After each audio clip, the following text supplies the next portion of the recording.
Anime begins in Japan with an orphan boy named Kazuya. He was on his way to a convenience store to get a meal for himself when he saw a thug who was about to attack two girls.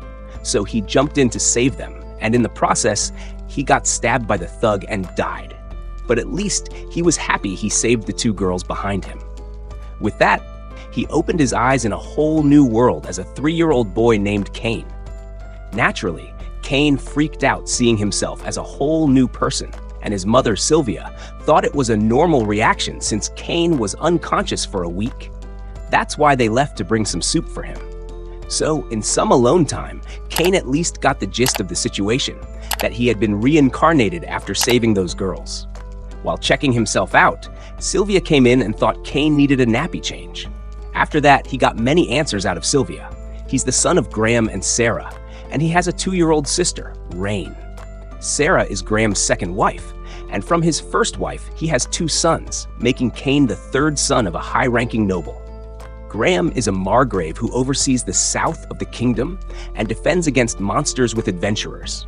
Kane got excited hearing all about magic and such, but he was still too young to try it out. For the time being, Kane showed his ability to study and asked for some books about magic. However, they still disapproved because a person must be baptized at the age of 5 to use magic, though Kane had already learned a basic spell. After that, he began to learn more about the kingdom's history and how it was founded by the first king named Yuya, a Japanese name, and how all sorts of fantasy beings exist in this world. 2 years flew by in a flash, and now Kane was on his way to the church to be baptized. After baptism, everyone gets a status window, and Rain showed Kane how it looks. There was a title Kane saw on Rain's status, which she quickly hid. Then they came to church for the blessings, and just as Kane took a knee, all the statues began to shine, and Kane woke up in front of all 7 gods. The god of reincarnation told him that it wasn't necessary to stop that thug. He could have fallen down, and the thug would have been subdued by the people. So, in simple words, Kane died a meaningless death. But because it was a good deed, the god of earth asked her to reincarnate Kane here. Kane liked his new life with his family, so seeing that, all the gods, one by one, gave their blessings to Kane. Afterward, Graham wanted to take a look at Kane's status. But Kane made up an excuse that he had a stomach ache and ran off to see his status privately. He saw his level was off the charts. Normally, level 5 is the highest, but Kane was at level 10, not to mention the blessings of 7 gods and the title of God's Chosen. At least the god of creation gave him a camouflage skill with which he hid all his titles. But he forgot to hide his magic power, the item box, and the judgment skill, which is also overpowered. That's why Graham asked his butler and Sylvia to never speak of this to anyone else. That sums it up for today's ruckus, and Kane saw a summoning book in his room and decided to give it a try. He successfully summoned a monster in his backyard, but Rain and Parma got caught up in it. Kane jumped in and saved them from the monster, but he took some damage. Nothing too serious. He asked Rain to hide this from their parents. Time flew by, and Kane turned 5 years old and decided to become an adventurer. Graham made arrangements to call some tutors for Kane's training. In his excitement to meet them, Kane jumped out of the window and fell on his teacher. She thought Kane needed nursing, but that was a misunderstanding. Millie and Na were both D-rank adventurers who took Kane to the training grounds. They were shocked by Kane's swordsmanship skill. Millie challenged Kane herself and quickly got tired. Then he showed his magic power, which shocked them even more. Na and Millie were confused because the kid had blessings from both the god of magic and the god of swordsmanship, plus the item box.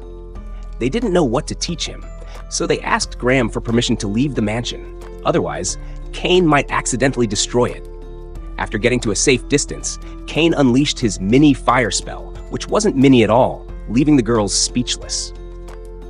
Millie and Na thought Kane should be tired after casting such a big spell, but Kane still had enough MP to cast more.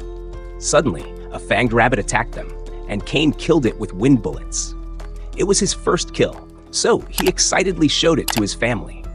Nina used a search spell to locate more monsters, and Kane copied the spell just by seeing her cast it. They killed more monsters, but when Kane tried to follow one, Millie stopped him, warning that the forest is filled with strong monsters and that monster outbreaks happen every few decades. The next day, Kane went to the Adventurers Guild with Millie and Nina to get more info on the monsters. There, he saw a cute dog girl receptionist who found Kane adorable. Sadly, some goons came in and started molesting Na and Millie. Kane stepped in, beat the heck out of them, and threw all the trash out. Na was glad nothing happened to Kane. As time passed, Millie and Na's contract to train Kane was coming to an end. As a parting gift, Kane hunted down a dragon and an ogre to create a magic bag for them. But a soldier saw the destruction and thought a monster outbreak was happening, warning the whole town. All the troops followed Graham's lead to save the town, but when Graham arrived at the scene, he saw a handkerchief with his household emblem. On the last day of training, Kane gave Millie and Na the magic bag they had always wanted, which could fit an entire mansion, making it a national-level treasure. However, Kane had installed a security system that only the three of them could use, making it even more precious. Still, Millie and Na were happy to receive it. With that, they went their separate ways. Later that day, Graham scolded Kane for a good hour and a half after discovering Kane was responsible for the destruction in the monster forest. Kane continued adventuring and even hunted down a red dragon. Now that he had turned 10, Kane was on his way to the royal capital to make his debut in noble society. Through search magic, he sensed a large group of monsters attacking people. Graham sent his men ahead, but Kane arrived first and saw at least 50 monsters killing knights. Kane saved them all, but the knights were wary of him. Kane introduced himself as the son of Graham, and Graham's knights arrived to confirm his identity. Kane healed the surviving knights and stored the bodies of the fallen. When Graham arrived, he saw the carriage had the emblem of Duke Santana. Inside was the Duke's daughter, Miss Silk, and the King's daughter, Princess Tellys, both beauties. They were still scared, so Kane used a relaxing spell to calm them. Impressed by Kane, both girls started fawning over him and fighting for his attention. Confidently, both girls were also on their way to their debut and dragged Kane to ride with them. Both sat close to Kane and didn't let him sit elsewhere. They asked him to call them by their first names, and they wouldn't take no for an answer, so Kane had to agree. They stopped at an inn to spend the night, but Silk and Tellys didn't want to be separated from Kane. Graham tried to explain it was inappropriate for a boy to stay with two girls, but the girls insisted they were still scared after witnessing the earlier attack. Kane had to give in and stay with them in their room. Silk and Tellys joined their bed with Kane's to sleep side by side. It was a good situation for a newcomer like Kane, but it made him anxious, so he stayed up all night while they cuddled him. The next day, they arrived at the capital safely. But the girls still didn't want to be separated from Kane.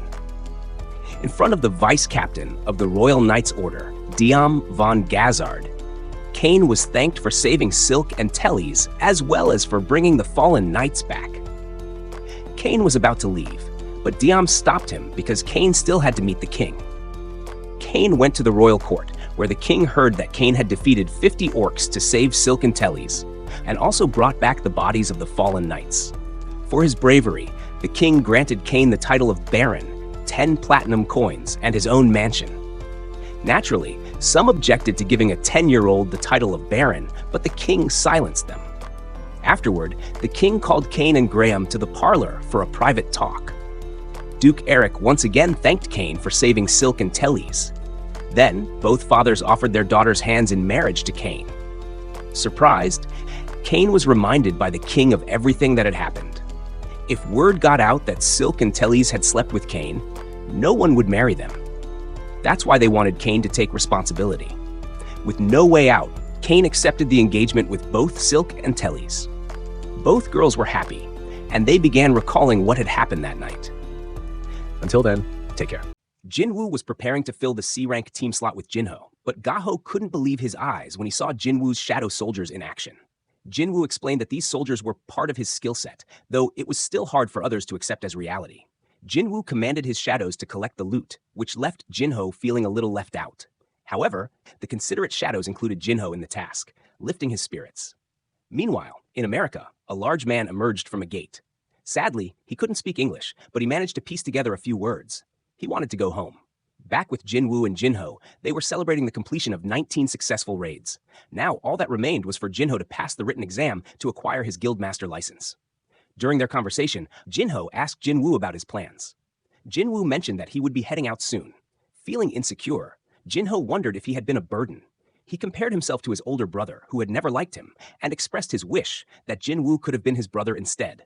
Touched by the sentiment, Jinwoo decided to treat Jinho like a younger brother, cheering him up and turning their dinner into a party. In the US, officials detained the man from the gate, but they couldn't understand his language. Upon further investigation, they discovered he was South Korean and had disappeared 10 years ago inside a gate.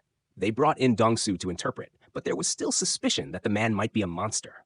The next morning, Jinwoo informed Jinho that he would be gone for a while. Jinho teased him, thinking he had a date, but Jinwoo returned to the Demon Tower, the place where he had once faced Cerberus when he was only level 20. Now, far more powerful, he entered the tower with a new quest to gather 10,000 demon souls to challenge the boss. While Jinwoo ventured into the tower, Jinho met with his father, showing him his guildmaster license.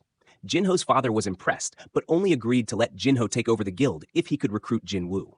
Inside the Demon Tower, Jinwoo explored a massive city within the structure.